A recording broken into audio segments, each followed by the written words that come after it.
Oramai è solo questione di ore prima dell'avvio del raduno triveneto degli alpini. A Tolmezzo le presenze si conteranno a decine di migliaia e la mobilitazione dalla Marca è già partita. La Carnia poi offre un motivo di interesse e di emozione intensa al percorso della memoria, giunto all'11ª edizione. È particolare perché ci porta su un ambiente dove gli eventi della Prima Guerra Mondiale sono stati cruenti, in cui ci sono state anche l'aiuto delle donne carniche che hanno fatto il loro servizio, e per noi rimane una cosa da andare a ricordare, come in tante altre occasioni che abbiamo fatto. Un percorso che, come da tradizione alpina, le nostre penne nere non compiono da soli.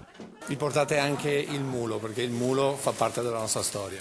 Sì, abbiamo la nostra amica Asia che ci seguirà anche quest'anno e speriamo riesca a fare un percorso che diventa un po' pericoloso a causa dell'alluvione dell'anno scorso.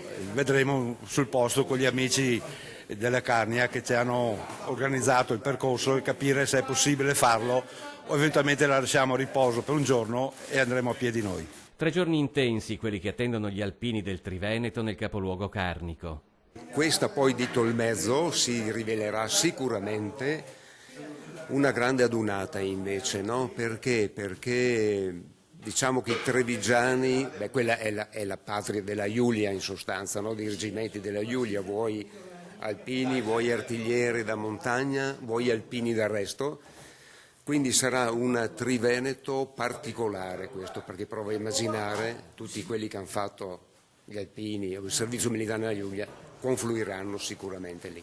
La partecipazione da Treviso si annuncia robusta, molti hanno prestato il servizio militare proprio in queste zone. Abbiamo una sensazione di una grande partecipazione, soprattutto Tolmezzo è stata sede di tantissimi di noi, soprattutto alla caserma Cantore, famosissima.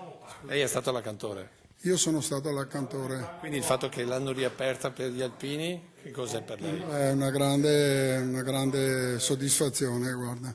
Va a dormire in camerata? No, diciamo di no, non come ai vecchi tempi.